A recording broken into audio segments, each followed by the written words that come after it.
Lo que tenemos que ver hoy día, vamos a ver probablemente la mitad de la clase de olvido, o sea, hay contenidos de olvido, y que hacen referencia, por supuesto, a los modelos y a los tipos de almacenamiento, cómo se entiende el olvido, la redefinición que ustedes van a ver a propósito de lo que se considera problemas de recuperación, ¿no? Eh, Voy a ingresar, ahí están Romina y Javiera. Romina Corrales. Scarlett Chayapa. No te me vayas, Scarlett. A ver, a ver.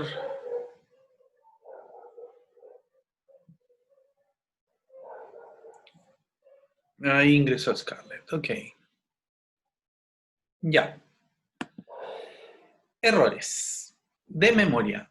Hay efectivamente, la memoria es un proceso dinámico de dos vías, ¿cierto? Almacenamiento, que explica cómo uno guarda la información, ya sea en almacenaje o en niveles de procesamiento, de acuerdo a los modelos que vimos. Y otra es cómo lo recupero, ¿no?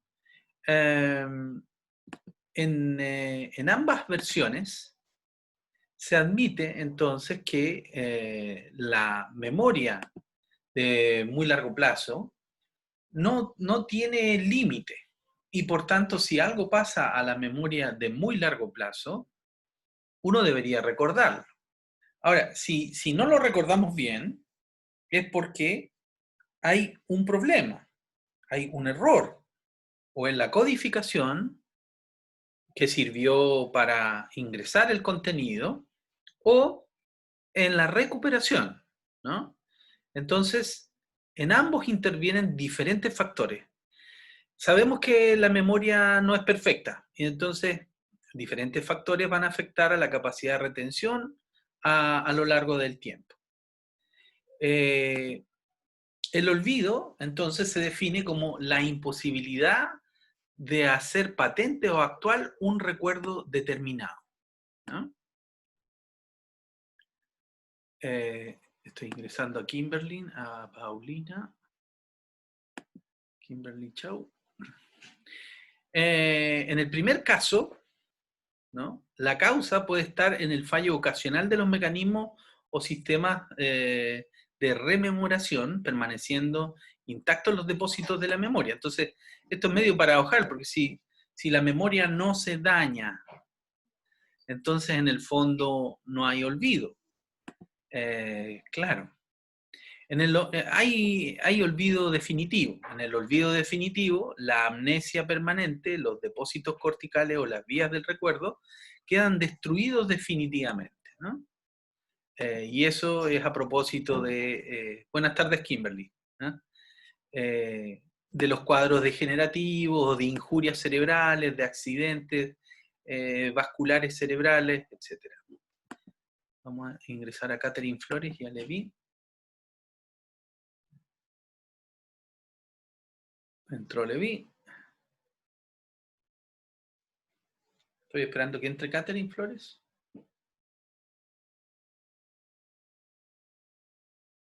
Ok, ahí entró.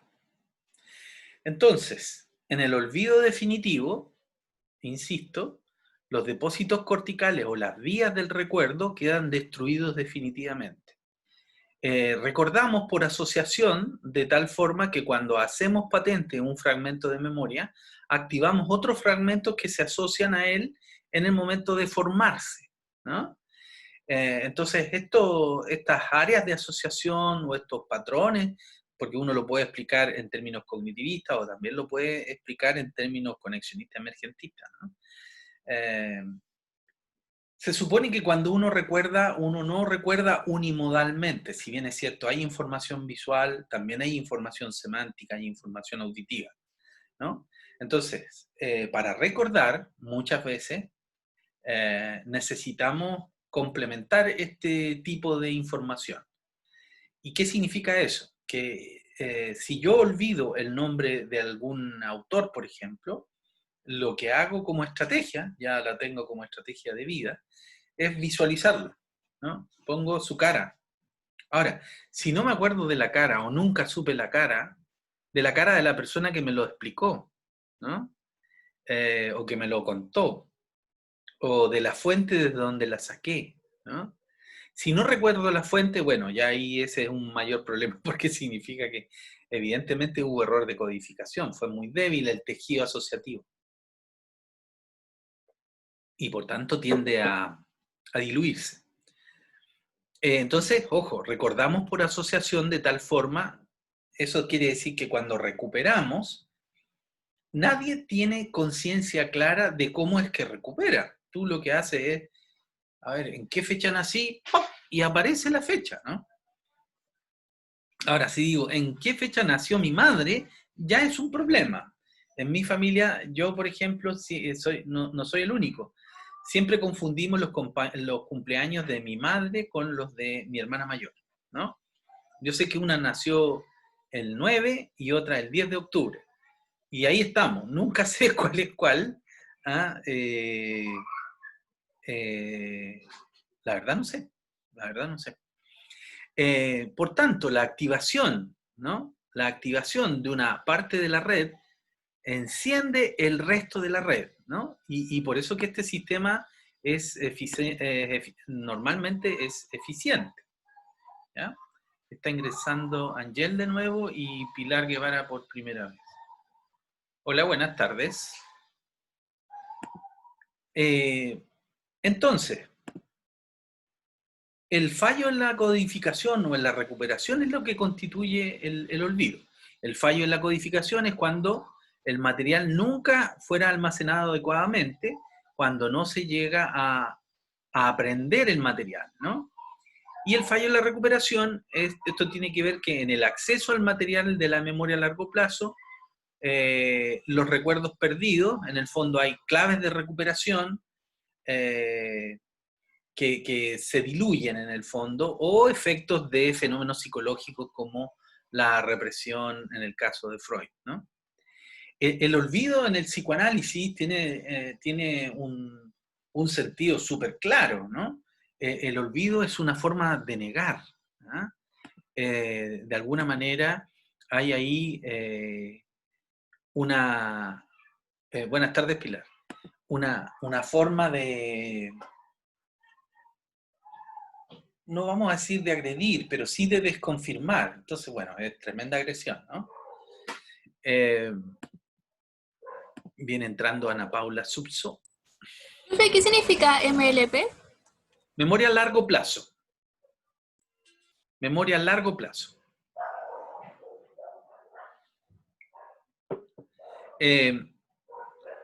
Entonces, por eso que aquí dice olvido y errores de la memoria, porque en el fondo el olvido como tal no existe, insisto, ¿ya? Existe el error de codificación o el error en la recuperación. Aquí tenemos un problema de recuperación, el fenómeno de lo tengo en la punta de la lengua. Ese es un fenómeno asociado a un problema de recuperación, lo tengo ahí, ¿no? Y claro, y tú sabes que lo tiene y entonces empieza a asociar, no, si yo me lo sabía, si yo me lo sabía. Eh, lo, lo, lo que me pasó en el caso de la clase de historización, ¿no? Cuando empecé a tratar de hablar sobre un autor de psicoanálisis que había hecho el manual de cine para perversos, ¿cierto? Que era un psicoanalista súper top y bla, bla, y bla, bla. Y yo sabía que era un montón de letras que yo no acostumbro usar, ¿no? Que es un nombre que yo no sabía exactamente, sabía que era del Cáucaso, así como entre ruso, polaco, no sé. Esloveno, ¿no? Slavoj Zizek, ¿no? Y bien, ¿y de qué se trata el manual de cine para perversos? Lo comenté. Es un manual de cine donde él hace una interpretación psicoanalítica y ojo, son sesiones largas, son análisis donde va revisando película por película o pedazo de película por pedazo de película en relación a las dinámicas inconscientes de los autores y en el fondo de Hitchcock. Entonces, cuando tenía que hablar del autor, o sea, no del autor, del director de estas películas, que era Alfred Hitchcock, no me acordaba tampoco, ¿no? Entonces me lo puse como tarea y yo dije, no, ahora en la noche me tengo que acordar, porque no me acordaba en todo el día. Y ahí hice la visualización, ¿no? Me lo puse aquí, sentí su forma de hablar, porque tiene un inglés muy particular. Yo creo que él no solo tiene, como les comentaba también, no solo tiene problemas de acentuación por el idioma esloveno, digamos, eh, sino que además tiene alguna dislalia, ¿no? Como que sobrecesea y tiene una marcada R, ¿no? Eh, Visualicé y lo primero que recuerdo en la mañana entonces, Slavoj Žižek, ¿no? Y sabía que era con S y con Z, pero no sabía cuál era, dónde iba la S, dónde iba la Z, y efectivamente Slavoj se escribe con S al principio, B corta, A, L, Slavoj, con J final. Y Žižek con Zetas, ¿bien? Y con unos gorritos que no sé cómo se llaman, ¿no? Que son como de cortas chicas que se ponen arriba de las zetas. No sé si eso se pronunciará distinto. Oye, hay sonido de perros porque lamentablemente están cruzando a un perrito de un schnauzer, que es del vecino del frente. Y bueno, le trajeron a la hembra y se juntaron ahí en un club de quiltro que están en la familia Miranda detrás de la reja del pueblo. Y todos hacemos barra para que ahí, Chester se llama el Schnauzer, Chester. Muy simpático el perrito. Bueno, recordé Slavoj Žižek como ese, y voy a nombrar al director de las películas, y no me acordaba. Y entonces después dije, Albert Hitchcock. Oh, Albert Hitchcock. Y quería recuperar también algo más del detalle de las películas, y entonces pongo Albert Hitchcock, y no me acordaba cómo se escribía Hitchcock. Entonces los Mac tienen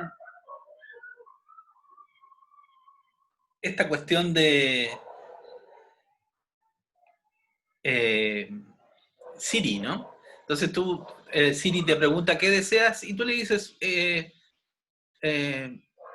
Hitchcock, ¿bien? Y te sale Alfred Hitchcock, director de cine, bla, bla, bla, busca en Wikipedia, bla. Entonces, Siri, por lo menos, como sistema de Mac, funciona súper eficientemente, ¿no? Obviamente Siri no sabe todo, ¿ok? La Siri. Ah, yo digo, sí, porque es voz de mujer, sí. Eh, no tenemos a disposición las claves, otro tipo de problema típico. No tenemos a disposición las claves o los indicios para el recuerdo, y por esta razón nos impide acceder al recuerdo de la información. Y entonces hay que diferenciar del olvido como función mental normal, ¿no? Porque un problema de recuperación es diferente a olvidarlo, ¿no? En el fondo, el olvido es cuando se pierde, existe la amnesia, ¿no? Hay una pérdida ahí del contenido, como lo dijimos acá, ¿ya? Aquí estaba, ¿dónde estaba lo de la amnesia? En el olvido definitivo, la amnesia permanente, ¿cierto? Los depósitos corticales o las vías del recuerdo quedan destruidos definitivamente. Eso es lo que pasa con los accidentes vasculares, lamentablemente. Ahora, es interesante también la versión eh, conexionista emergentista, la voy a nombrar así nomás ahora al pasar. Es claro que es el hipocampo, ¿no? El sector del cerebro que de alguna manera coordina los recuerdos de distinta naturaleza y que están en la memoria a largo plazo. Hay memoria procesal, hay memoria asociada a protocolos, a script, ¿no? Guiones. y guiones que se aplican en distintas situaciones, como cómo compro un pasaje aéreo, cómo pido el menú en un restaurante, cómo voy a por ejemplo, la primera vez que entré a un sushi, no tenía idea cómo se comía sushi. Ahora, evidentemente tiene que haber un menú, te tienen que decir, tú vas a elegir y entonces pagas y te lo entregan, pagas y te vas, alguna cosa así, que era similar, ¿no? Y la verdad es que la primera vez que comí sushi, a diferencia de la mayoría de ustedes probablemente, fue en un restaurante japonés que quedaba en Bilbao con Pedro Valdivia, o cerca de ahí en Santiago, y la cuestión fue decepcionante para mí. Nunca más comí sushi. Ahora, claro, he probado los que preparan acá y en otras ciudades, y claro, absolutamente distinto, ¿no? Distinto. Eh, Diferenciar los problemas de recuperación, hay que diferenciarlos del olvido, entonces como función mental normal, ¿no? Es normal que la memoria no sea perfecta, es normal que haya problemas de recuperación, pero también es normal que tú termines recordando, ¿no? Entonces, ¿qué pasa con las personas que no salen de la situación de confort, del estado de confort? Dicen, ah, ya se me olvidó, pero ya después me voy a acordar. No, la idea es persistir, ¿no? Ahora, persistir dentro de parámetros razonables, ¿no? Si usted deja de dormir o de alguna manera vivir normalmente lo que resta del día, si hay que hacer otras cosas, evidentemente hay que poner atención y entonces va a ser irrelevante que usted esté pensando en cómo se llamaba y cómo se llamaba y cómo se llamaba, ¿no? Ahora, sin duda que si usted persiste, es muchísimo más probable que termine por recuperar el contenido, ¿no? Los ejemplos. ¿Dónde dejé las llaves? ¿Dónde están los lentes? Sé que en alguna parte los dejé, no me puedo acordar. En alguna parte los dejé y uno trata de visualizar, ¿no? Bueno, eh, uno dice estos son problemas de los viejitos. A mí me pusieron lentes a los 15 años. Y desde los 15 años que se me pierden los lentes. ¿Ya? Entonces, ¿cómo lo he resuelto? Tengo varios pares. Esa es la mejor alternativa. ¿Ya? Y claro, nos sucede a todos, es muy frecuente, es muy frecuente. Ahora, ¿qué es lo que sirve para estos efectos? Que siempre los deje en el mismo lugar. Por supuesto, por supuesto. Entonces, pero ojo, que eso, el orden, es el enemigo de la gimnasia cerebral, porque a veces yo digo, bien, pareciera que fueran animados, claro, las llaves.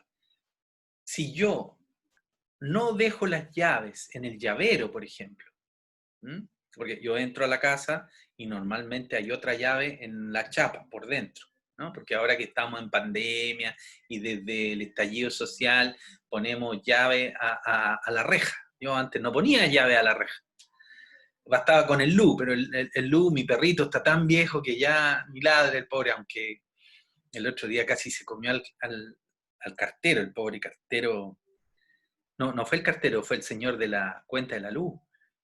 Y que llegó muy amablemente, como siempre, ¿no? Y él pasa piola, así. Yo estaba afuera, estaba regando, y entonces él se acerca y el perro se le tira. Y mira, fue espantoso, el caballero llegó a saltar. Claro, ahora yo no le iba a decir algo que es evidente, ¿no? Y es que el perro ya no tiene dientes, tiene un colmillo y unos molares, ¿ah? Y los tiene asimétricos, entonces el pobre traga, ¿no? Ya no mastica, ¿no? Pero que no se sepa, ¿ah? Que no se sepa, porque el Lu, como les conté, es un Kill Terrier, pero tiene mucho de Cocker Spaniel, ¿no? Muy lindo. Pero lo que a mí me gusta es que cuando ladra, ladra como perro grande. Entonces tú no te imaginas que una cagáis de perro de 13, 14 kilos, no pesa más. Eh, y ladra como si pesara, no sé, pues 30, 35 kilos, ¿no? De hecho, ladra igual que un perro policial que hay en la esquina, ¿no? Bueno, eh, Ernesto dice, a mí me pasa algo similar a los ejemplos de vez en cuando. a inicios de secundaria presté mi cuaderno y me olvidé de la persona. Me lo entregó 2 meses después. Y yo creo que ese es un acto fallido, ¿viste? En el sentido, ¿por qué le pongo acento argentino? Porque aquí nuestro profesor de psicoanálisis, el doctor Ochoa de la Maza, Oscar Ochoa de la Maza. En realidad era chileno, pero se había formado y había crecido en Argentina. Entonces, claro, olvidar que prestaste un cuaderno es la mejor forma de perder algo que uno tiene que estudiar, ¿no? Entonces, ahí hay ganancia secundaria, es como perder el celular viejo, ¿no? Estás obligado a comprarte uno nuevo. ¿Ah? Eh, a mí me pasa esto del celular muy frecuentemente, pero desde que estamos en pandemia y no salgo de la casa, la verdad es que siempre lo encuentro y me demoro poco. He tenido problemas, sí, con los cargadores, porque no soy el único que los usa y entonces ahora he tomado la costumbre de cargar mientras hago clase el celular, ¿no? Y lo apago y lo cargo. Entonces, porque también debilita la señal, etcétera. Imagínense que yo tenía 15 años y tenía que preguntarle a mi hermana ciega, comillas, Girlencita, ¿viste mis lentes en algún lugar? Y claro, ella me dice, sí, están en la cómoda, en el lado izquierdo, casi detrás del televisor. Y yo iba para acá, ¿cierto? Pum, y ahí estaba. Mi hermana ciega había visto los lentes, ¿no? Ana Paula se olvida de los nombres de las personas. Ups. A ver, eso puede ser una disfunción cerebral mínima, ¿bien? Cuando tú tienes cosas que no puedes recordar. Por ejemplo, yo no recuerdo las canciones, las letras de las canciones. Eh, claro, me acuerdo de alguna, eh, del himno de la UTA, del himno de Arica, pero porque me lo tuve que aprender con los niños, de la canción nacional, del liceo. ¿Y por qué? Porque en el liceo, claro, ahí cantábamos todos los días lunes, ¿ya? Pero hay gente, por ejemplo, yo con canciones populares, no, nada.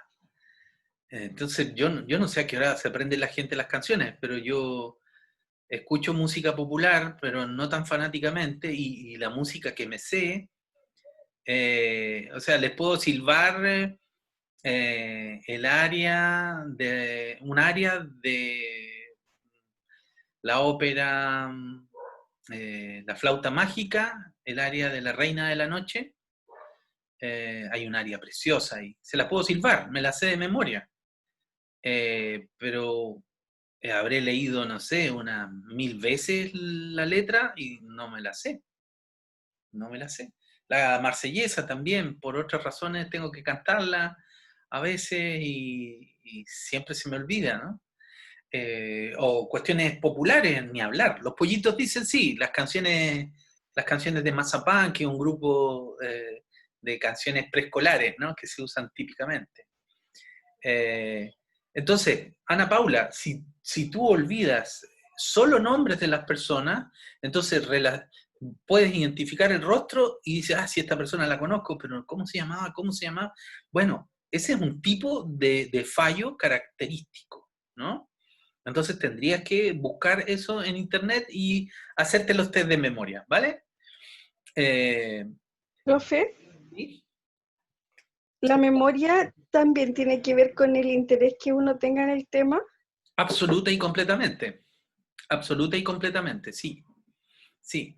En el contexto de lo que son los modelos de memoria que nosotros vimos, no hay prácticamente ninguna referencia salvo al interés, salvo las áreas temáticas asociadas por asociaciones arbóreas, ¿no? Entonces, a mí me interesa la biología y de la biología me interesa la fisiología, la neurofisiología, la psicofisiología, y de la fisiología, por supuesto, la replicación celular, los procesos de formación de proteínas, bla, bla, bla, bla, bla, bla, bla, bla, bla, bla. Entonces voy como en árbol así. Entonces usted después dice, ah, al profe le gusta la biología. Sí. Me gusta la matemática también, pero en matemática aprendí muy poco. O sea, aprendí hasta la secundaria y bueno, no es poco porque en realidad ahora sé, no sé, pues, análisis factorial, ecuaciones estructurales, en el doctorado vi, no sé, vectores autorregresivos, cosas que son complejas en términos de procedimientos matemáticos, ¿no? La estadística en ese sentido es compleja, hay mucha, con gran participación, ojo, de los psicólogos. ¿Por qué?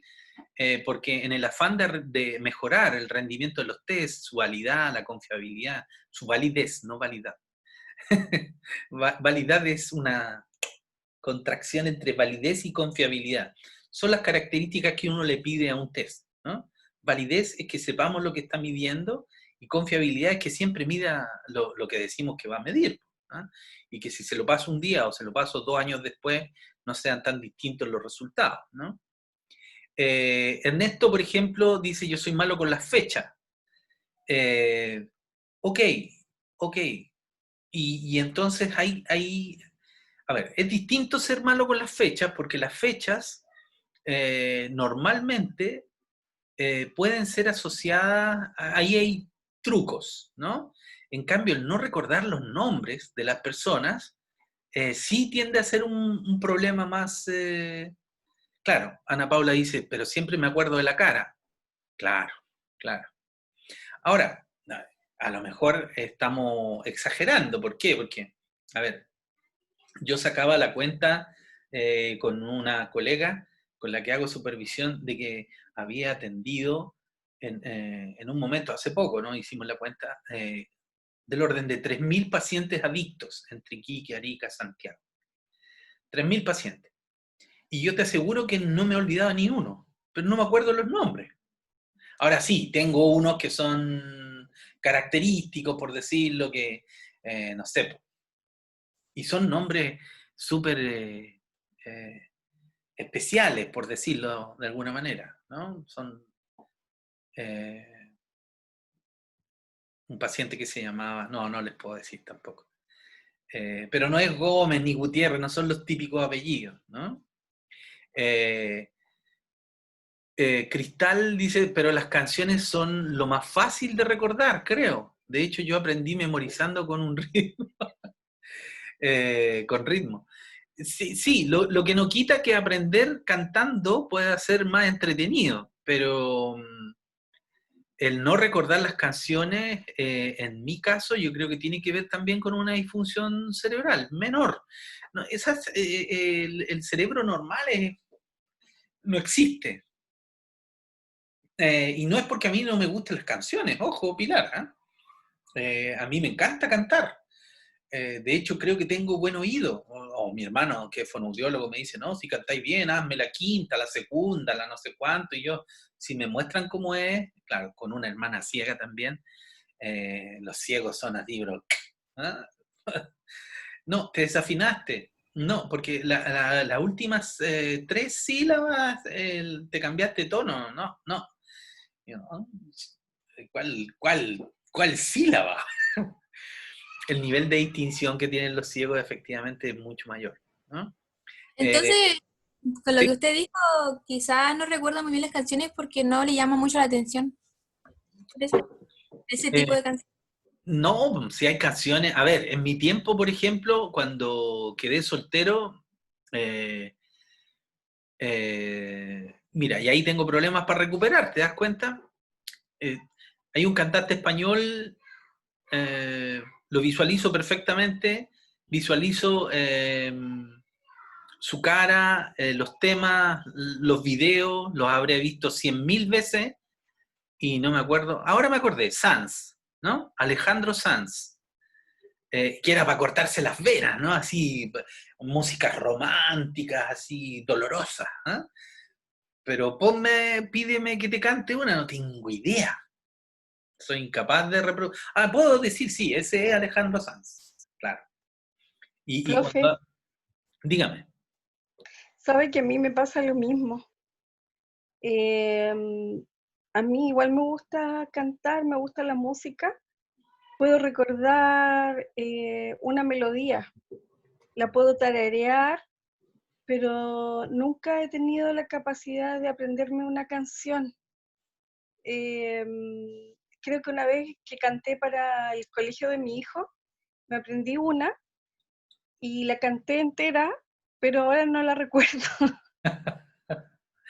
Claro, entonces no la Pero, recuerda, no la recupera porque falta ahí alguna asociación y lo más probable es que esa canción en particular puede que con trabajo de memorización, es decir, ampliando, ampliando, ampliando, vas a terminar recordándola. ¿Cuál es el problema? Que tú me dices, siempre ha sido así. Bueno, en mi caso siempre ha sido así. A mí siempre me gustó cantar y todos cantaban en mi casa. De hecho, eh, para mi mamá la película ícono era esa película de... eh, ay, espérate. eh, estoy visualizando la película. La novicia rebelde, ¿no? Que dura como 4 horas, ¿sí? ¿No? la, ¿Por la, qué? la, Porque la, la, esas canciones, la. esas canciones, ¿no? Entonces, y nosotros cantábamos además esas canciones, a pesar de que a mi papá no le caían muy bien los alemanes y todo el cuento, pero eh, éramos como la familia von Trapp, así, ¿no? Cantábamos, ¿no? Y siempre tuvimos nana, entonces, y no nada porque fuéramos ricos, era porque mi mamá era enfermera, mi papá era vendedor y mi abuela se neurotizaba con nosotros, le rompíamos las cosas, era mucho estrés para ella, entonces mi abuelita se preocupaba de organizar, qué sé yo, la comida y cosas así, pero a mí me cuidó una tía que todavía vive, afortunadamente, la tía Nena. Y la tía Nena en ese tiempo se usaba en el campo, ¿no? Era como una hija putativa, le llaman, ¿no? Una hija de cariño que se arrima a la familia, se le cría, se le educa, y claro, y se le pide alguna tarea, ¿no? Y su tarea era cuidarme a mí, ¿no? Y claro, estudió, llegó a estudiar, no recuerdo, sexto humanidades y no prefirió casarse, no quiso estudiar. ¿Ah? Y el pololo era, bueno, tío Darío, que sí falleció lamentablemente hace poquito, un tipo grandioso, grandioso. Es una de mis pérdidas dolorosas esa. Pero mi tía está viva, ¿no? Entonces, ¿por qué les cuento? Porque todo se asocia a la canción y a la película, ¿no? Entonces, cuando veíamos la familia Telerín, la única diferencia es que los Telerín eran 6 y nosotros éramos 5. Ah, pero ahí va Juan Carlos, es el último, es el chiquitito, que era como un gusanito así. Y si alguien no se acuerda de las caras o las confunde, también ese es un problema, Stephanie. También ese puede ser un problema. Entonces, fíjense como la memoria es tan obvia de que debería ser funcional y casi perfecta, cuando uno tiene fallos así, ¿no? Entonces yo digo, no me acuerdo de esto, de las canciones. Mi hermano se acordaba de todas las canciones. Mi hermana Gillen, la ciega, se acordaba de todas las canciones. Y entonces hoy día se juntan, mi hermano saca la guitarra, empieza a tocar. Yo sé tocar guitarra, pero me sé una canción, dos canciones, y sin letra. ¿Por qué? Porque siempre alguno de los otros las canta, ¿no? Entonces, y mi hermano dice, no, si tocas bien, si suena súper lindo y todo, pero no me voy a acordar de la letra, no me voy a acordar. A mí me gusta, por ejemplo, Sting, Police, ni hablar de el canto nuevo cubano, la trova cubana, Silvio Rodríguez, Pablo Milanés, de todo eso. No me sé ni una letra. Aunque ahora he estado viendo, me ha pasado el fenómeno esto de que uno por YouTube recupera y pone, qué sé yo, así como la hora del papá y todos sufren acá porque pongo y me dicen, pero ¿cómo no te deprimías con esas canciones, papá? Bueno, no sé cómo no me deprimía porque la verdad es que son así analíticas autoflagelantes, ¿no? Y yo las encuentro preciosas, esas letras, son lindas las letras. Y esas sí, me he dado cuenta, soy capaz de cantarla en karaoke. Sí, pero porque está la letra, ¿no? Pero recuerdo exactamente, ¿no? Bueno, Entonces, con esta práctica, Pilar, lo que hay que hacer es empezar a cantar en karaoke. Eso es lo que te iba a decir. Ya, si ahora, cantando en karaoke, 10 veces la misma canción, tu canción preferida, y no eres capaz de reproducirla sin karaoke, bueno, ahí estamos en problemas. Pero, ¿Ya? profe, ¿sabe qué me estaba acordando? Que a mi mamá le gustaba escuchar zarzuela. Oh, bonito, claro. Y Bien. eso sí lo sé, sí, sí recuerdo muchas canciones y las puedo cantar. De hecho, ella me levantaba con una zarzuela todos los días, me cantaba un trocito de una zarzuela A y mí eso me sí lo levantaban de recuerdo. un suelazo, no de una zarzuela. Oye, expliquémoslo para los que no saben. La zarzuela es como una opereta, es como una ópera, pero más popular, más cortita y más oreja también, ¿no? Más fácil, normalmente en español, pero la zarzuela es un desarrollo español. Y claro, en la década del 70, del 60, bueno, venían grupos de zarzuela y hacían funciones relativamente importantes en el norte, en el sur, en el centro de Chile, y salían en la televisión también, ¿no? Las zarzuelas, había programas de zarzuela. Discúlpenme un poco que están gritando mis hijos, los voy a ir a hacer callar un poquito.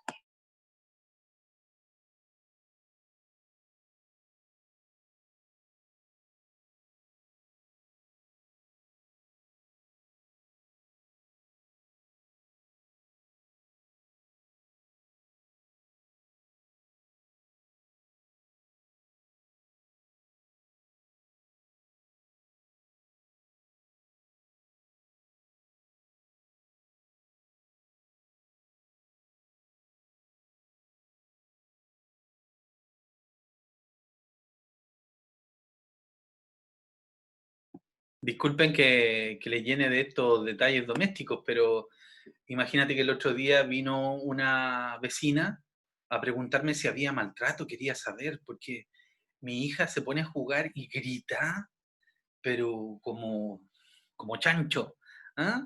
A propósito de gritos desgarradores, y están jugando que están en una fiesta, imagínate. Y se escucha, vino la vecina que vive en el otro pasaje, así en L, como en la tercera casa, o sea, eh, y me quedo mirando así como, ¿será verdad? Y claro, me puse a jugar a la guerra de Nerf. ¿Conocen las pistolas Nerf, no? Esas que tiran una de estas balitas, ¿no?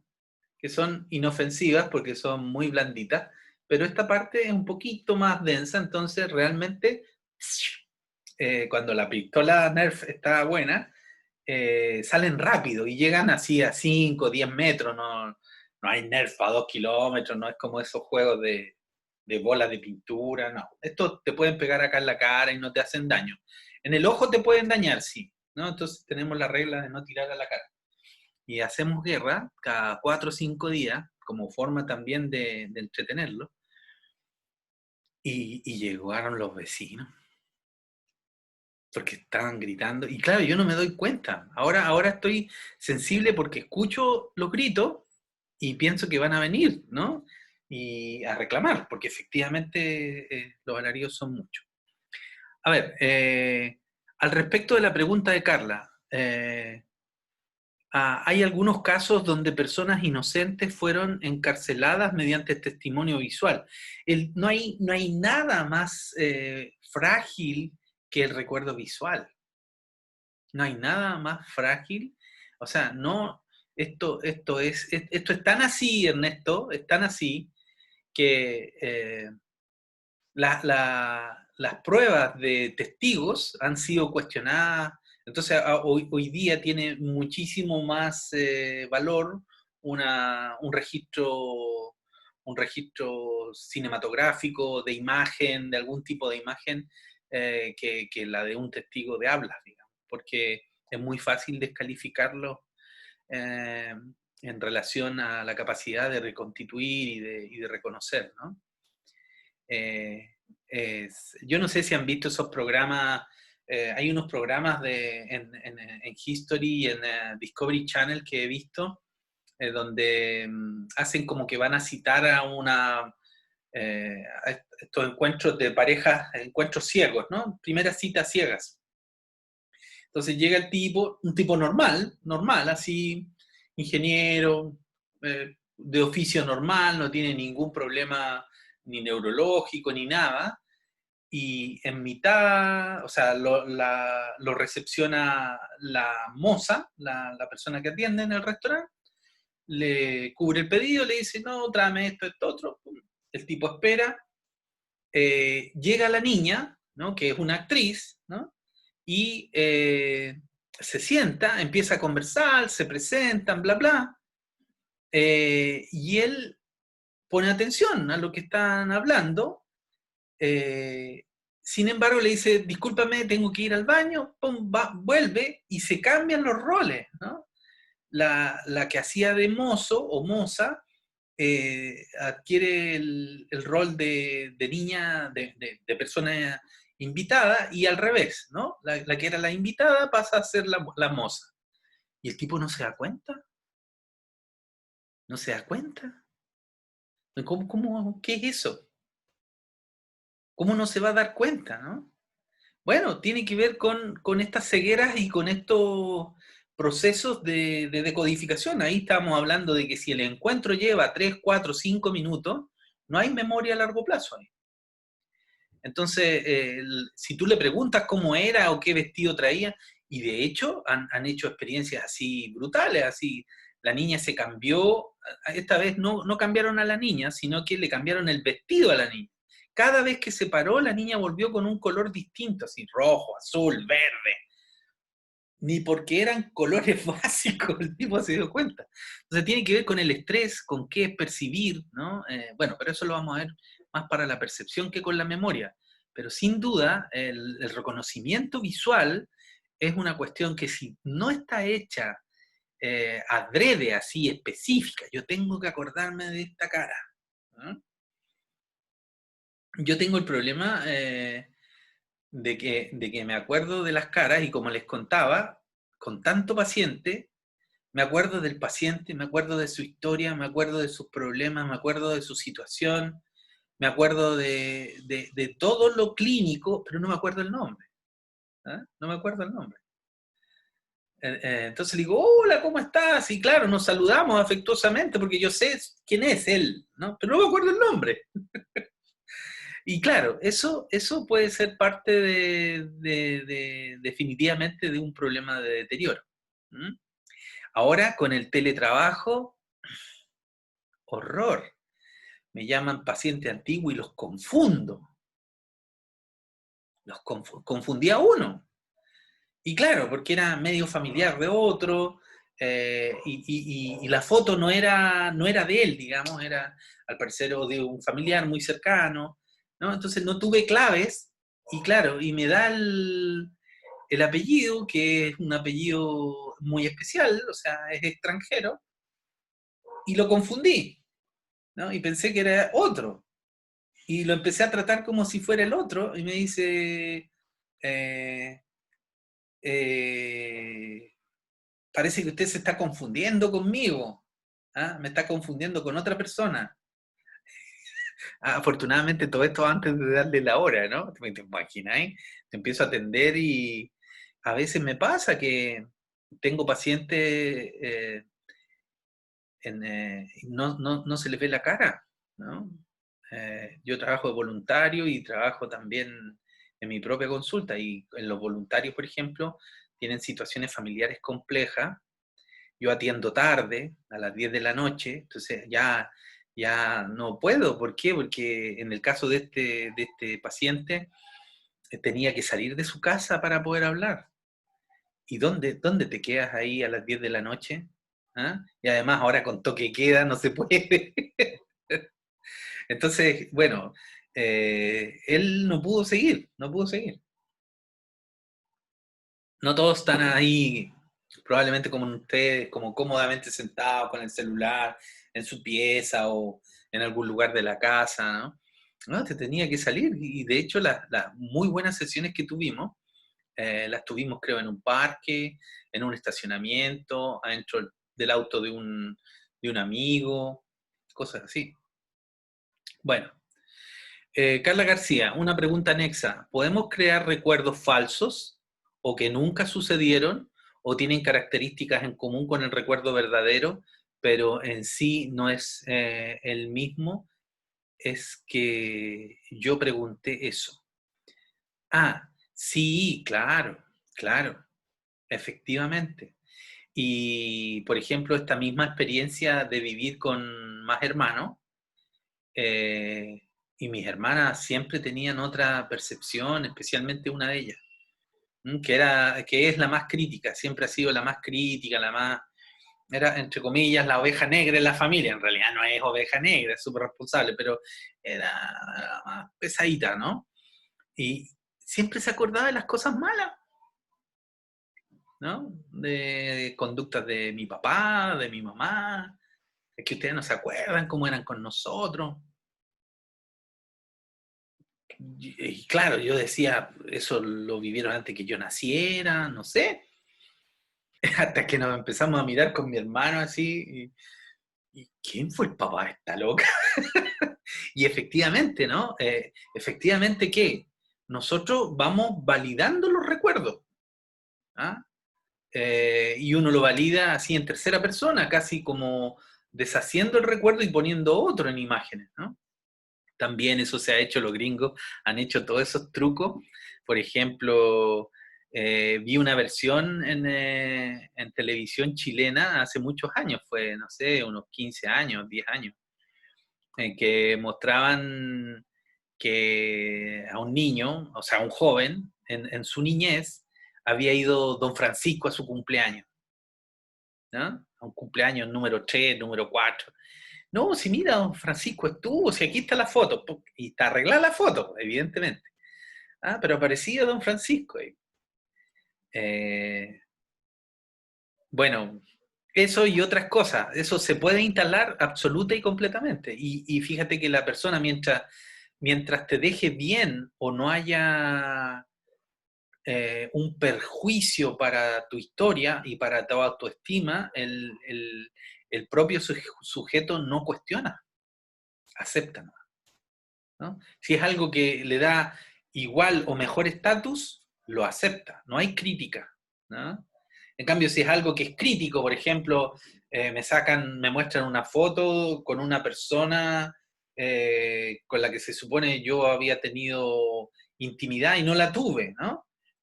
Y yo digo, no, pues, ¿cómo si no? No, eso no es verdad, al tiro, ¿no? Pero si es la Marilyn Monroe, o no sé, una actriz de cine con tota, a lo mejor hasta llego a engrupir y digo, sí, era yo.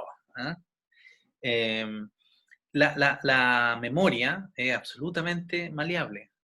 Sí, se pueden instalar recuerdos que no son y de hecho se pueden cambiar también, ¿no? Y eso lo hacemos corrientemente, ¿ah? Corrientemente, sí. Profesor, ¿desde qué edad una persona tiene conciencia de lo que ha vivido? O sea, por ejemplo, de su niñez, cosas cuando es siendo grande. Porque yo tengo muy poco recuerdo de cuando soy chica, pero mi mamá, por ejemplo, se acuerda como de los 4 años. Entonces es como súper distinto. Son dos cosas distintas. Una cosa es tener conciencia y otra cosa es tener memoria, ¿ya? Efectivamente, los niños tienen conciencia desde muy temprano.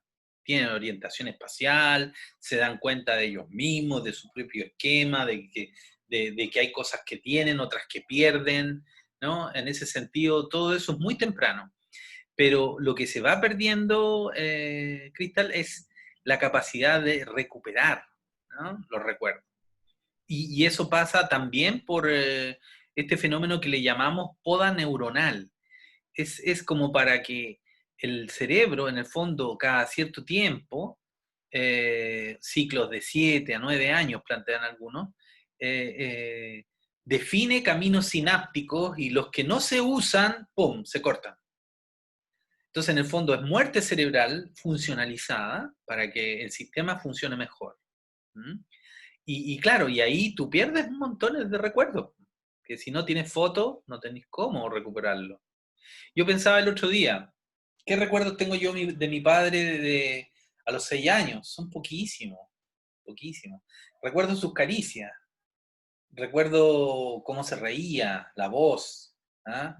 Las caricias eran espantosas porque mi papá no usó barba, pero sí bigote, ¿no? Mucho tiempo. Y hacía caricia y raspaba como lija. Entonces yo siempre dudaba si era cosquilla, y decía, te voy a comer la guatita, ¿no? Y a mí me daba risa, muchas veces casi me hacía pichí, ¿no? De la risa, me encantaba, pero también me dolía, ¿no? Y yo decía, ni Dios lo quiera, pero me agarro el CRS CoV-2, entonces me va a dar COVID-19, porque una cosa es el nombre del virus y otra es el nombre de la enfermedad, ¿cierto? El virus se llama CRS-CoV-2, por si acá. Me da el virus este y me muero. Entonces yo decía, la Amelia se va a acordar perfectamente, tiene 9 años, ¿no? Pero el Simón no se va a acordar. No se va a acordar. Entonces, yo decía, pucha, y las únicas cuestiones que voy a dejar grabadas van a ser clases, ¡qué horror! Entonces, bien, efectivamente, se pierde la capacidad de recuperar porque eventualmente se pierde el sustrato, ¿no? Lo que constituye ahí como el sustrato. Los recuerdos pueden ser muy tempranos, sí, sí. Hay gente que recuerda, yo por ejemplo recuerdo algo que está entre antes de los 2 años, ¿no? Antes de los 2 años, porque tenía pañales, ¿no? La sensación de pañales, esa escena que yo les contaba de estar debajo de la mesa, ¿no? Que a mí me encantaba y que la hice, claro, la hice entre los 2 y los 5 años. Entonces puede ser que la he ido reificando, ¿no? Y que en realidad no recuerdo desde los 2, sino que recuerdo desde los 5 lo que vivía a los 2. Entonces se sobrepone ahí, ¿no? Se van sobreponiendo las imágenes, ¿no? Los lugares donde íbamos a veranear también. Veraneábamos en ese tiempo en Matanza, una playa cerca de Peumo, donde vivíamos, por lo que hoy día es el Camino de la Fruta, ¿no? Y de Pelequén hacia la costa. Y efectivamente tenemos fotos por año, fuimos 2, 3 años, no fuimos más, pero esas vacaciones quedaron ahí en la memoria, ¿no? Pero claro, uno va haciendo así como síntesis, ¿no? Entonces no fue lo mismo ir a los 4 que a los 5 que a los 6 años, ¿no?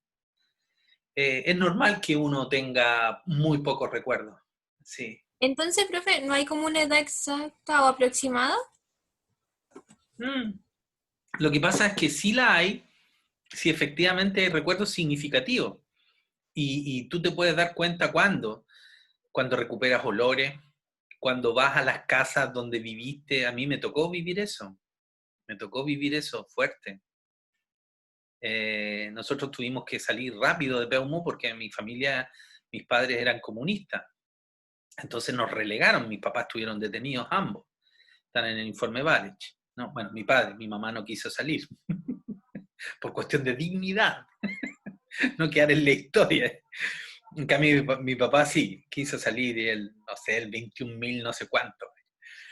Igual que las listas de colegio, así, va por orden alfabético, entonces la R eran 20.000 y tantos, ¿no? Eh, y me tocó eso muy duro, muy duro. O sea, yo tenía la percepción de un niño de 8 o 9 años, ¿no? De lo que había sido mi casa.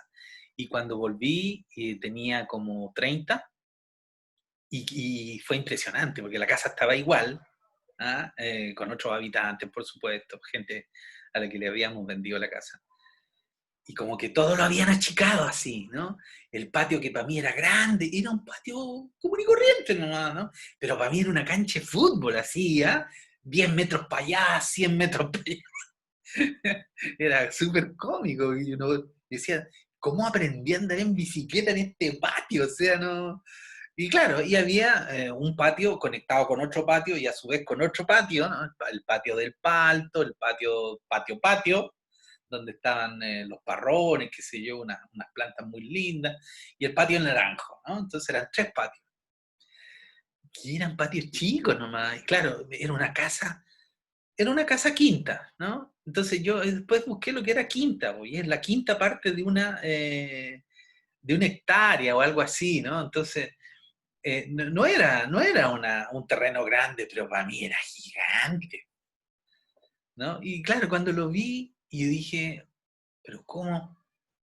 Ahí está la viña de los Iturrieta. ¿Le vendimos a los Iturrietas? Le preguntaba yo a mi hermano. Decían, no, weón, sí, siempre fue igual, estuvo, pero tan cerca estaba la reja. No, no puedo creerlo, no puedo creerlo. O sea, para mí esto era inmenso de largo. Claro, porque viví ahí entre el año y los 9 años, 8 años, ¿no?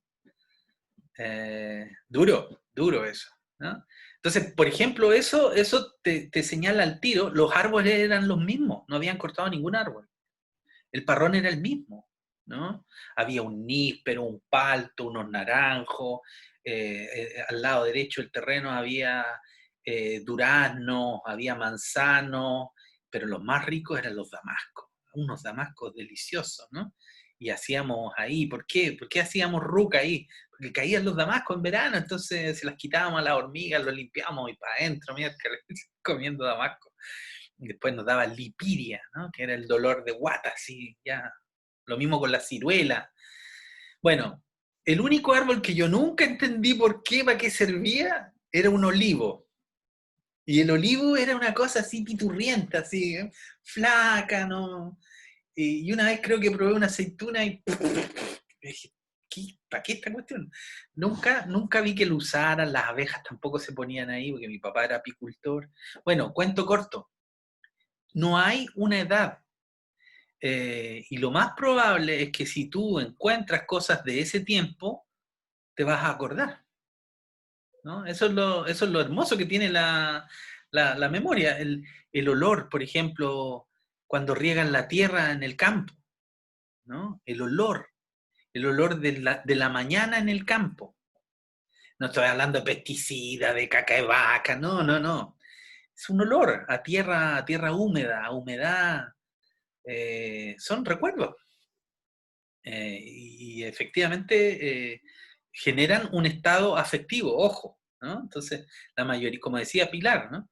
La mayoría de los recuerdos tiene que ver de alguna manera con lo que nos interesó, nos impregnó, nos impactó o nos gustó. ¿Mm? O no nos gustó, también. ¿Mm? Yo recuerdo mi primer día de clase a los 4 años. ¡Wow! Bien, Ana Paula. Bien. Claro. Profe, ¿qué piensa del video de que la realidad es una construcción social? Es que no, no, no. ¿Cuál es ese video? Hay muchos videos. El argumento de que la realidad es una construcción social es un argumento fuerte del socioconstruccionismo. Y eso tiene validez cognitiva, por supuesto que la tiene, ¿no?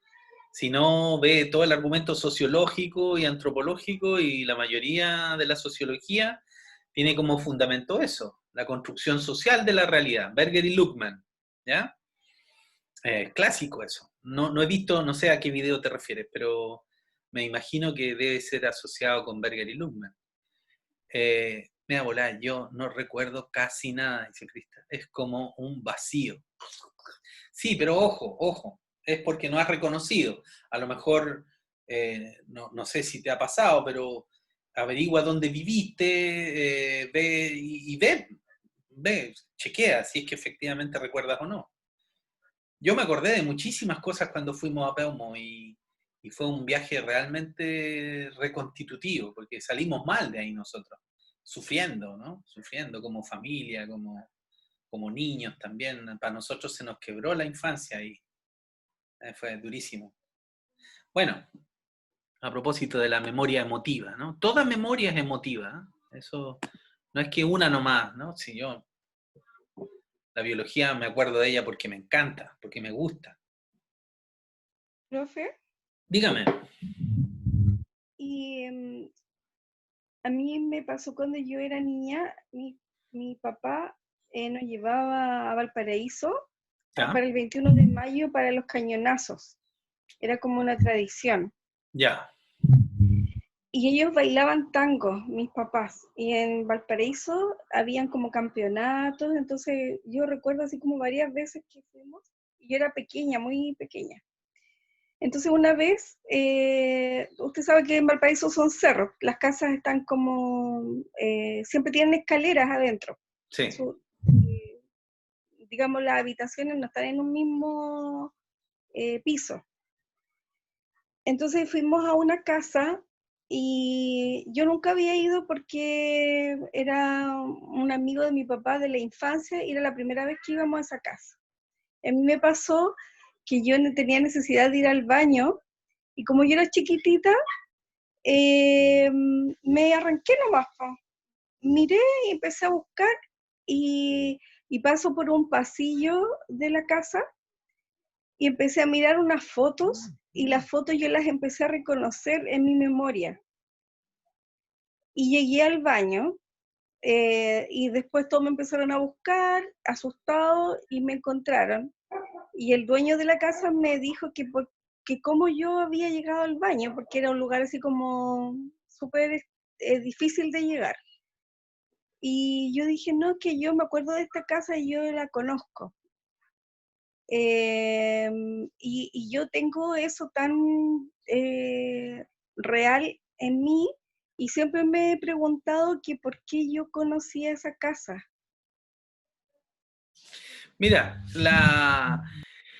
sabiendo lo frágil que es la memoria, no te voy a justificar una teoría de vidas anteriores por ese recuerdo.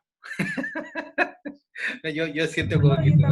yo tampoco Claro, quiero eso, porque sino que solamente una explicación. el fenómeno del déjà vu o el ya vivido, ¿no? El déjà vu es ya vivido en francés, ¿no? Eso significa déjà vu. Eh, y está constatado de que son elementos que, como efectivamente la codificación es pars pro toto, o sea, la parte hace el todo, ¿no? La memoria funciona así, ¿no? La parte hace el todo. Yo reconozco una parte y se configura un todo en mi dinámica cerebral, ¿no?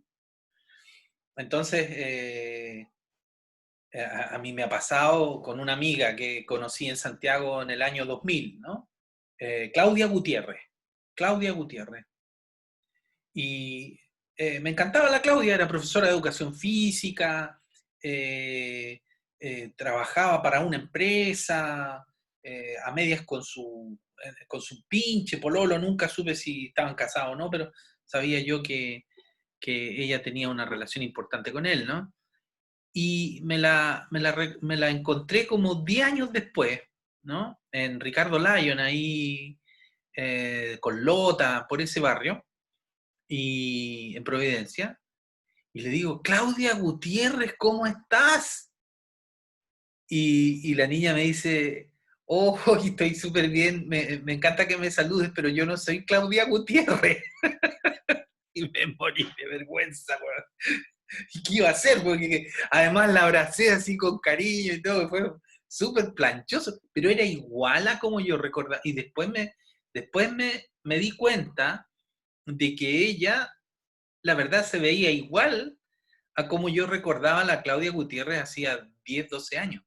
Entonces, evidentemente no podía ser ella porque se veía incluso un poquito más joven de como yo la recordaba. Entonces, esos errores, ojo con eso, suceden mucho más fácilmente cuando uno es niño, ¿ok? Entonces, el fenómeno del ya vivido es un fenómeno muy frecuente, no es extrasensorial ni tiene que ver con vidas anteriores, sino que por la naturaleza, entre comillas, eh, laxa de las estructuras de memoria, ¿no? Ok, profe, Ya. gracias. ¿Qué significa F, Ernesto? Así como... ¿O ustedes querían que habláramos de vidas anteriores? Ah. Bueno, Jung, por ejemplo, si uno sigue a Jung, que es de los más volados, claro, Jung estaría de acuerdo en que, a ver, para la mitad del planeta existen las vidas anteriores, ¿no? Los que tenemos tradición judeo-cristiana no, porque estamos esperando resucitar para hacer...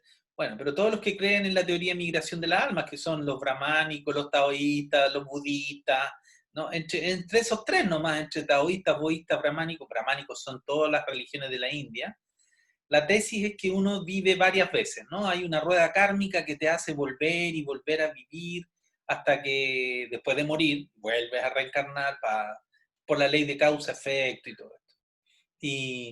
Y sí, hay algunas personas que plantean esto ya incluso sistemáticamente. Por ejemplo, para elegir a los líderes religiosos se busca la reencarnación de alguno de los líderes que ha pasado. Entonces ellos tienen cosas ahí guardadas y se las presentan y se supone que han estado bajo llave nunca y eligen a niños, ¿no? Personas que son muy jóvenes, estamos hablando de menos de 10 años. Y si alguno reconoce entonces la cosa, se supone que ahí hay cosas que se usó personalmente, que tenían algún significado especial, y no son pocos los niños que sí, que recuerdan, y eso en realidad no tiene explicación científica, ¿ok? Pero sí es un fenómeno que se constata en la psicología popular y que además se ha, entre comillas, sistematizado en algunas doctrinas y religiones que dan cuenta de más de la mitad en términos demográficos, de más de la mitad de la población del planeta. Así que puede ser, Pilar, de que haya existido ahí algún resabio genético. Mira, no es tan loca la teoría de la migración de las almas, incluso como lo plantea Jung. Jung plantea que la memoria tiene un fundamento también arquetípico, ¿no? Y que tú recuerdas cosas de vidas pasadas porque tú eres el producto de una cadena biológica que no ha tenido fin desde que somos bacterias, ¿no? Entonces cada uno de nosotros representa esos 4.000 millones de años de evolución, desde nuestra constitución como eucariontes, procariontes, no sé, hasta ser multicelulares, y todos hemos tenido de alguna manera en nuestra estructura elementos que vienen desde aquellos tiempos, ¿no? Entonces, ¿podrá uno arrastrar recuerdos? Bueno, la hipótesis es que no, ¿no? No así, no como contenidos concretos en relación a cosas fuera, sino que a dinámicas internas. Lo que sí está claro es que nadie le dice al corazón cómo latir, ni a los pulmones cómo funcionar, ni al páncreas cómo secretar, o al hígado, no sé, lo que hagas, ¿no? Efectivamente, la biología trae de la mano toda esta serie de mecanismos y, incluso en las versiones mecanicistas es plausible algún tipo de memoria biológica, genética, ¿no? Para eso hay unas películas de la década de los 70 que son Estados Alterados o Las vidas anteriores, que son bien interesantes por lo menos como hipótesis. No resisten, sí, todavía constatación científica, ¿no? Pero de que existe, existe la experiencia. Dice, es un hecho que no somos capaces de recordar absolutamente todo y que en ocasiones olvidamos cosas fundamentales. ¿Por qué se produce el olvido? ¿No? Entonces aquí la típica, ¿no? Que usamos técnicas como estos papelitos amarillos que a mí me resolvieron muchas cosas importantes en la vida. Entonces está, ¿qué hay de sistematicidad en los estudios experimentales? Lo primero es la curva del olvido de Ebbinghaus, ¿no? El paso del tiempo parece tener un efecto negativo sobre la capacidad de retención, ¿no? O sea, cada vez que yo voy a recuperar algo, de alguna manera lo reconstituyo, ¿no? Entonces eso tiene que ver claramente con la intensidad del recuerdo. Ebbinghaus primero fue el primero en estudiar de forma sistemática la pérdida de información, por eso es que se constituye como la pérdida, o sea, la curva del olvido, ¿no?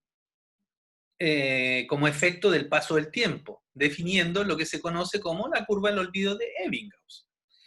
Él mismo fue el sujeto de sus investigaciones y el estudio consistió en aprender listas de 13 sílabas, sílabas sin sentido, eran disílabos, ¿no?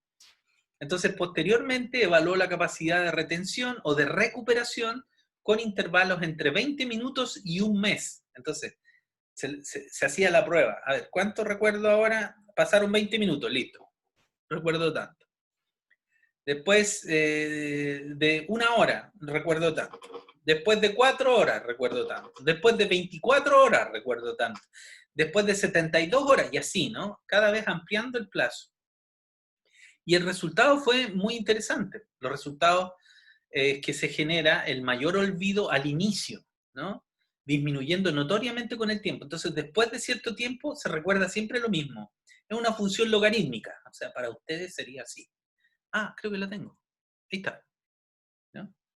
Esta es la curva del olvido, ¿ves? Entonces, aquí aparece como minutos, ¿no? 20 minutos, 1 hora, 9 horas. Mira, todo esto dentro del primer día, ¿no? Entonces tú te das cuenta que pasa de inmediatamente, ¿ya? Donde tú puedes recuperar el 100% y bajas prácticamente al 30% o 35%. Y ya después, al segundo día, a los 6 días, a los 31 días, ¿no? Recuerda siempre lo mismo, prácticamente lo mismo, que es alrededor del 29-30% de los contenidos. Y fíjate que Ebbinghaus no era un sujeto muy especial o que tuviera una condición de entrenamiento en la memoria. ¿Por qué usó sílabas sin sentido? Para disminuir la capacidad asociativa, ¿no? Y que le tocara por fortuna un área de interés. Esto es lo que se llama memoria bruta, ¿no? O seca. ¿Seca de qué? Seca de motivación. Aquí está el puro interés de reproducir una cuestión que no tiene ni un sentido por el solo hecho de que tiene el sentido de que lo repita nomás, ¿no? Ahora, esto llevó a otras constataciones, ¿no? Perdón, la tasa de olvido para cada pedido fue estimada utilizando el método de los ahorros, consistente en medir el tiempo que tardaba en reaprender la lista en cada intervalo. También depende del número de ensayos necesarios para reaprender una lista previamente hecha por él. Entonces, estos resultados tienen que ver entonces con que uno puede definitivamente mejorar esta situación, ¿no? ¿Cuáles son las explicaciones? ¿Por qué se llega tan bajo? Lo primero, teoría del decaimiento de la huella. Significa, este es un término que Ebbinghaus sacó de la teoría gestáltica inicial, ¿no? Todavía no lo hemos visto en historización, pero lo gestáltico fue como teoría lo que siguió en complejidad a la postura de la psicología estructuralista de Wilhelm Wundt, ¿no? En Friburgo, no en Leipzig, en Friburgo, se formó una gran cantidad de psicólogos experimentales y de ahí no pocos eran discípulos de Wundt, pero que empezaron a descubrir, junto a un señor que era antiguo fisiólogo visual, Wertheimer, Wolfgang Wertheimer, no era Wolfgang Kafka. Bueno, ahí vamos a ver los nombres, pero los apellidos eran Wertheimer, Kafka y Köhler, ¿no? Ellos tres constituyeron la escuela de la Gestalt, en una perspectiva muy parecida a la psicología experimental, ¿no? Entonces, ellos planteaban de que recordar significaba formar una configuración, ¿no? Entonces, que la mente era activa porque traía estos principios de asociación. Se aprende por contigüidad, o se asocia por contigüidad, se asocia por diferencia, por similitud, por cierre, ¿no? Por buena continuidad, etcétera, etcétera. Eso lo vamos a ver en historización. Ahí les mostraré los estímulos de cada uno. ¿Qué significa la huella de memoria? De que, de alguna manera, cuando codificamos, uno recuerda la forma de llegar al contenido, ¿no? O el proceso. Y recuerdas elementos críticos de ese proceso.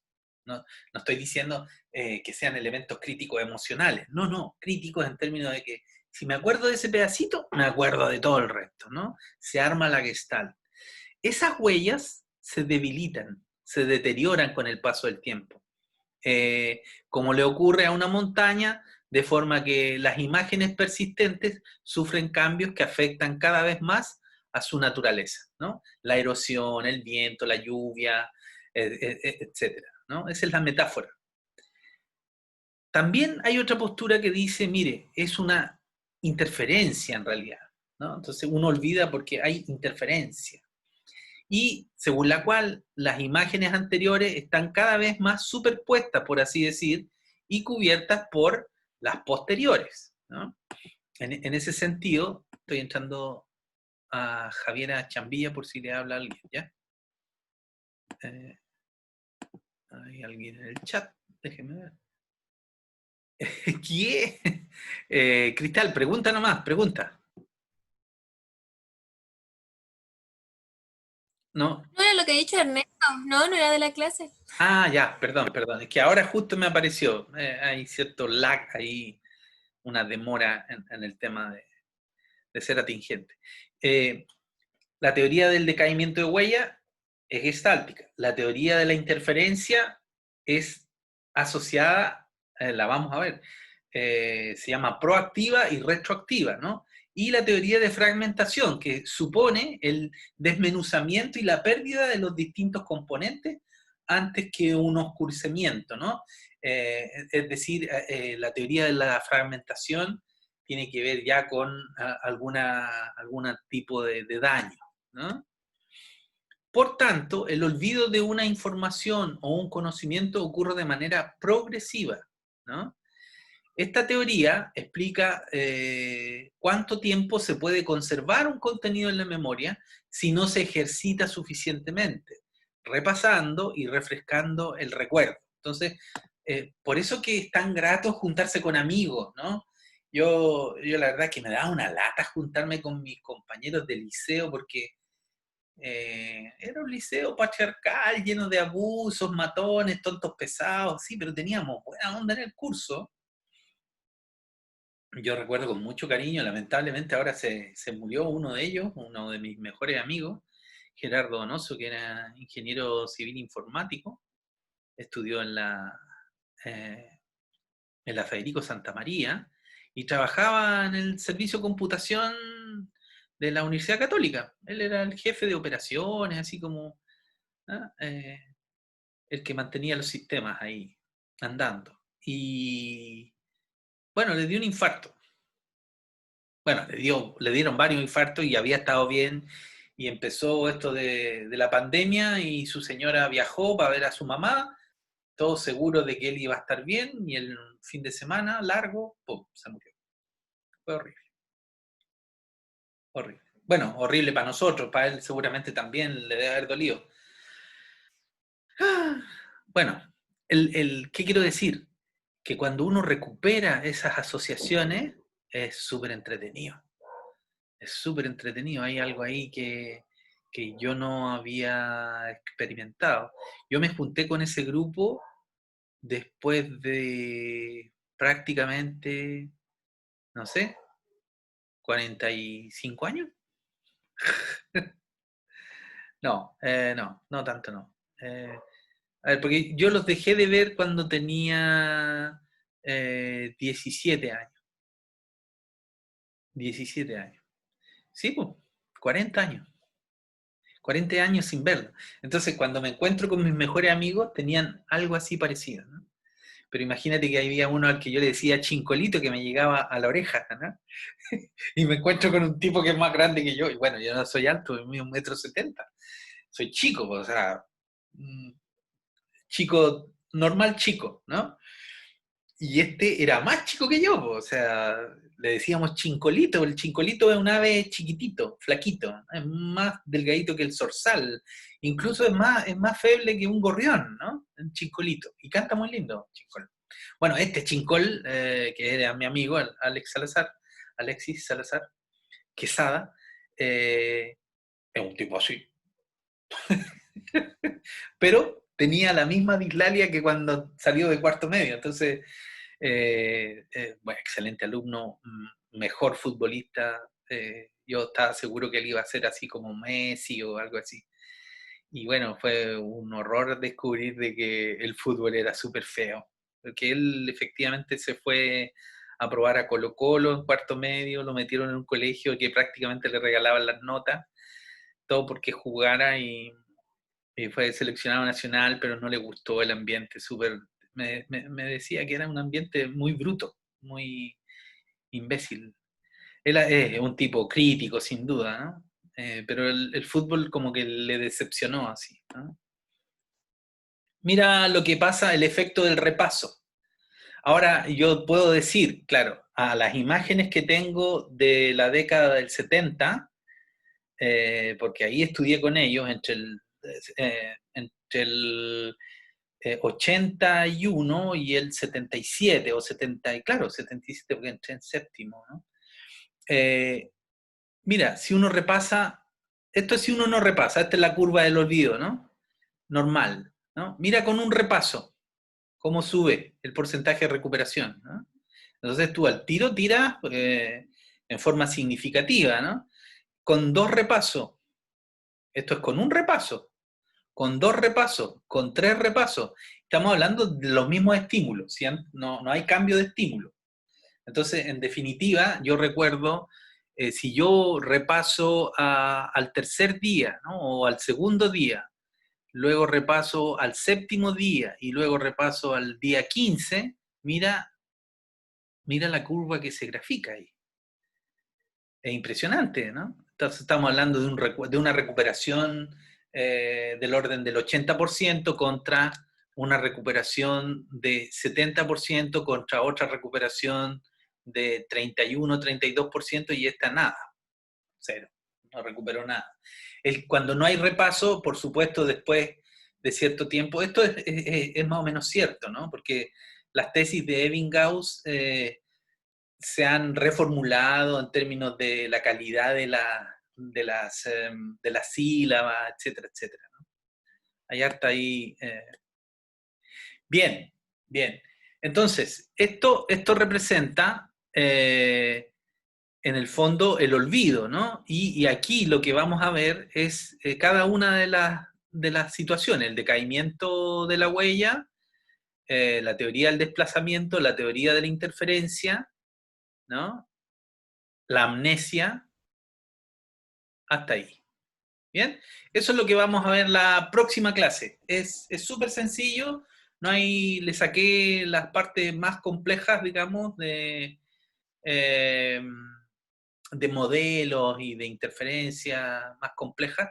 Dejé la proactiva y la retroactiva porque esas las vamos a volver a topar después en psicología del aprendizaje. Preguntas. ¿Esas mismas teorías son, o sea, esas teorías son de una misma persona? No. Esto son tantas personas que no las puse. Son, Ah, ya. claro, son teorías que se han validado en psicología cognitiva y en psicología experimental, ¿no? Date cuenta que en esta área, Ebbinghaus empezó a estudiar la curva del olvido en 1885, más o menos, ¿no? Y tú lo puedes replicar por tu propia cuenta 105, 110 años después. Es impresionante, ¿no?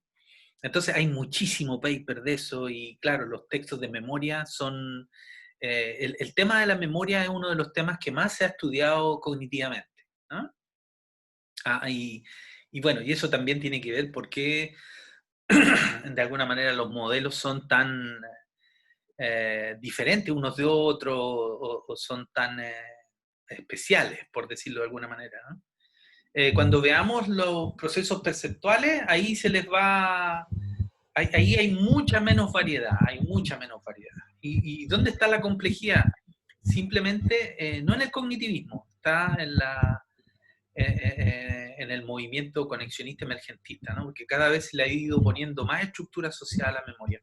Y la verdad es que prácticamente toda la corteza es memoria, ¿no? Claro, articulada desde el hipocampo o desde el tálamo o pasando por el tálamo, porque tiene que ver también con la conciencia, ¿no? Esto que nombraban al principio. Cuando uno es consciente, claro, es difícil que si alguien no está consciente recuerde, prácticamente imposible, ¿no? O sea, para recordar hay que estar consciente, ¿no? Y hay que tener la noción de recuperación, eso es un acto voluntario. Pero nadie sabe cómo ocurre la memoria, ¿no? Nadie sabe. así, entre comillas, yo voy a buscar el nombre de mi abuelita, ¿no? Edelmira Flores. Esa es mi abuela paterna. ¿Mm? Y ahora voy a buscar el nombre de mi abuelita y ambas están en un closet, ahí en un storage, en un almacén de mis memorias de... Entonces voy a abrir el gabinete y voy a sacar el... No, no, no se hace así. Aparece nomás. Es la conciencia o esta memoria de trabajo, como decíamos, la que de alguna manera este procesador central, ¿no? Que es la forma más sutil de decir un yo consciente, el que va y hace emerger el contenido, ¿no? Ok. Profe, ¿Sí, Pilar? la memoria es exclusiva del ser humano. No, no. Lo que sabemos es que hasta las bacterias tienen memoria. Eh, sí, sí. Estamos hablando de monocelulares, ¿no? Por ejemplo, se ha hecho experiencias con planarias, con bichos muy, muy primitivos, ni hablar, por supuesto, de las ratas, por ejemplo, con moscas. Eh, hay una cepa de moscas que son las Drosophila melanogaster, así se llaman, que son las mosquitas del vinagre, ¿no? Y se han usado muchísimo en genética y en esta área también. Y entonces, por ejemplo, tú, bueno, tienes la ventaja de que cada 36 horas puedes tener 100 sujetos experimentales. ¿No? Eh, y efectivamente, por ejemplo, se hizo un laberinto en T, ¿no? Entonces, en un lado, en el lado derecho, se le daba el choque eléctrico a la mosca, entonces tú la metías por la base de la T, la mosquita volaba, ¿cierto? Y aquí había choque eléctrico y al lado izquierdo había glucosa, agüita con azúcar, ¿ya? Entonces, la drosófila se condicionaba a comer ahí, ¿no? Durante toda su vida, vale decir, como 5 días. ¿Ah? Y moría. Po. Antes que muriera, lo que hicieron estos salvajes neurocientíficos fue sacar lo que correspondía dentro, porque las moscas no tienen cerebro, tienen un bulbo, ¿no? Una especie de núcleo grande. Pero está claro dónde está el hipocampo, o lo que tiene que ver con la memoria espacial. Sacaban, extraían esa parte, la maceraban y le echaban en inyección a los fetitos de las moscas nuevas, no necesariamente de las hijas, ¿no? ¿Y qué va a creer? Que pasaba algo parecido a lo que tú mencionabas. Es decir, la mosquita nueva sabía que a la derecha había shock eléctrico y se iba directo a la izquierda, ¿no? Eh, Wow. y entonces, bueno, ahí está claro, clarísimo, que los recuerdos tienen que ver con codificaciones en moléculas de proteínas, en neurotransmisores, y que de alguna manera en el conexionismo emergentismo cada vez está más cerca de ahí, ¿no? Pero en la dinámica cerebral es tan compleja en los seres humanos que lo que tenemos ahora son ejemplos, por ejemplo, en la plicia, ¿no? Que es una especie de calamar, en bichos que son manejables y que los animalistas no reclaman, ¿no? Que normalmente cumplen las mismas funciones. Y mira, si el sistema nervioso en ese sentido es muy primitivo, uno piensa que nuestro sistema nervioso es tan complejo. Sí, es complejo, pero fíjate que estamos eh, con mucha equifinalidad. Tenemos los mismos elementos estructurales que muchos otros seres orgánicos que viven en el planeta, otros animales, ¿no? Profe, ¿Sí? entonces sí hay memoria, hay conciencia. ¿Perdón? ¿Perdón? Si en la mosca hay memoria, también hay conciencia. Ah, no sabemos, no sabemos. Bueno, las moscas no tienen formación reticular, ni cíngulo, ni tálamo, ¿no? Eso es propio de los mamíferos. Sin duda que los cetáceos todos tienen, ¿no? Suponte tú el cachalote, tiene un cerebro que pesa, no sé cuánto pesa exactamente, pero sé que es el cerebro más grande de un animal vivo, ¿no? Incluso es más grande que el de la ballena azul, ¿ah? En proporción es el más grande. Y ellos, de ahí sale Moby Dick, ¿no?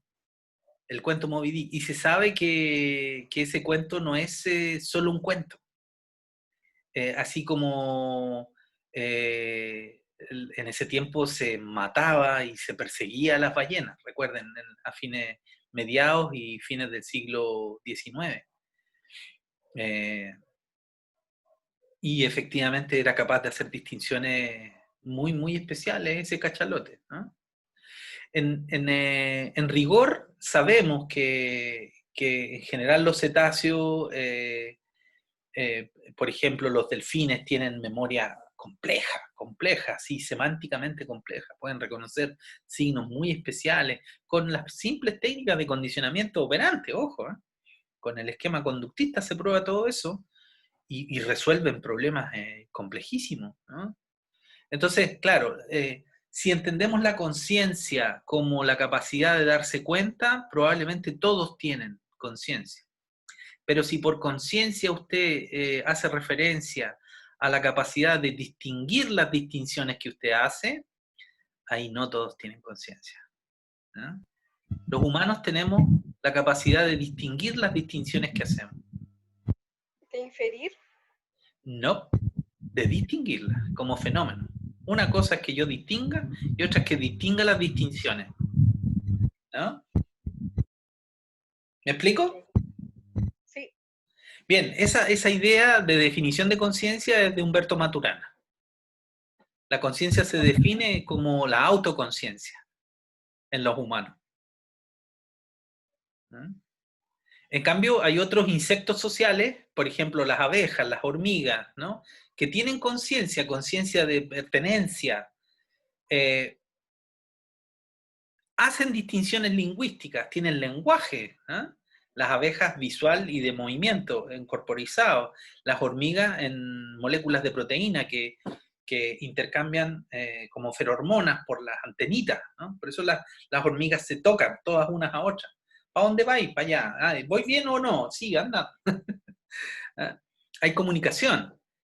Pero de ahí a que haya conciencia como existe en el dominio humano, es difícil de constatar, no se ha probado, no se ha probado. Sí ha habido algunas experiencias con algunos orangutanes, con algunos chimpancés y eventualmente con gorilas, que tienen la capacidad de desarrollar teoría de mente, o sea, esto de ser empáticos, ¿no? De ponerse en el lugar del otro, que es casi como tener conciencia del otro en términos de lo que es su conciencia, ¿no? Entonces, eso es entretenido desde el punto de vista de la investigación. ¿Dónde estaba el laberinto de la memoria a largo plazo? Y había muchas estanterías con esferas de muchos colores. ¿Estás hablando de Intensamente? Ana Paula Subso. Sí. Ok, claro.